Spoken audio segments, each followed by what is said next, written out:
दोस्तों, क्या आप जानते हैं कि जब कंस हस्तिनापुर जीतने आया तो क्या हुआ? यदि नहीं जानते तो आज की इस वीडियो में हम आपको बताएंगे। वीडियो में आगे बढ़ने से पहले अगर आप हमारे चैनल पर पहली बार आए हैं तो हमारे चैनल को सब्सक्राइब अवश्य कर लें। तो चलिए वीडियो में आगे बढ़ते हैं। महाभारत के युद्ध में बहुत से महान योद्धा हुए हैं। उनमें कुछ देवताओं के अंश थे तो कुछ शक्तिशाली राक्षसों के। महाभारत के युद्ध से पहले 3 राज्य बहुत ही शक्तिशाली थे, मगध, पांचाल और हस्तिनापुर, जिनके राज्य पर कोई दूसरा राज्य तो दूर देवता भी कब्जा नहीं कर सकते थे, क्योंकि मगध में कंस और जरासंध, पांचाल में द्रुपद और हस्तिनापुर में भीष्म जैसे योद्धाओं का राज था। तो ऐसा क्या हुआ कि कंस ने हस्तिनापुर पर हमला कर दिया?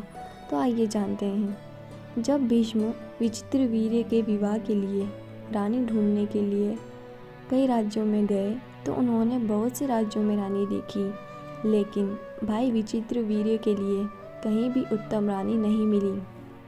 फिर उन्होंने सेनापति को और दूसरे राज्यों में भेजा। जब सेनापति भगदंत के राज्य असम में पहुंचा तो उसने वहां देखा कि भगदंत वहां पर इंसानों की बलि दे रहा था, जिसमें उनका एक सैनिक भी था। और ये बात उसने जाकर भीष्म को बताई तो भीष्म बहुत क्रोधित हो जाते हैं और अपने त्रिशूला अस्त्र से असम के राजा भगदंत का नाम लेकर छोड़ते हैं, जो सीधा जाकर भगदंत की गर्दन पर लगता है और उसकी गर्दन अलग हो जाती है। और यह बात जब कंस को पता लगती है तो कंस को बहुत गुस्सा आता है, क्योंकि भगदंत कंस का प्रिय मित्र था। तभी कंस राक्षसों की सेना लेकर हस्तिनापुर की तरफ निकलता है। जब वह हस्तिनापुर की तरफ पहुंचता है तभी वह अपने कोटक से, जो कि कंस के गधे का नाम था, उसको पूरी शक्ति से धरती पर प्रहार करता है तो हस्तिनापुर की धरती हिल जाती है। तभी भीष्म अपने महल से सबसे ऊपरी हिस्से पर जाकर देखते हैं तो कंस पूरी सेना को लेकर पहुंचा हुआ होता है।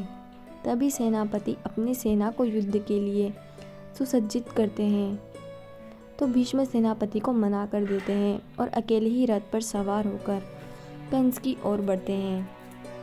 तभी भीष्म अपने धनुष की प्रत्यंचा खींचकर बहुत जोर से गर्जना करते हैं, जिससे कंस के रथ पर छतरी उड़ जाती है। तभी कंस अपने सबसे शक्तिशाली सेनापति उन पर प्रहार करने के लिए भेजता है। तभी भीष्म उसे एक ही बाण में मार देते हैं। तभी कंस अपनी सारी सेना को इकट्ठा करके उनको मारने के लिए भेजता है। फिर भीष्म उन्हें अपने कुटुम अस्त्र को चलाते हैं और उनके कुटुम अस्त्र से आधी सेना को धरती में समा देते हैं। फिर कंस अपने अमोघ अस्त्र से भीष्म की ओर प्रहार करता है तो उनका रथ फट जाता है और भीष्म नीचे गिर जाते हैं। और तभी कंस जोर जोर से हंसने लगता है और कहता है, इतना ही बल है हस्तिनापुर में? इतना बल तो हमारे घोड़े में है। यह सुनकर भीष्म को अत्यंत क्रोध आ जाता है।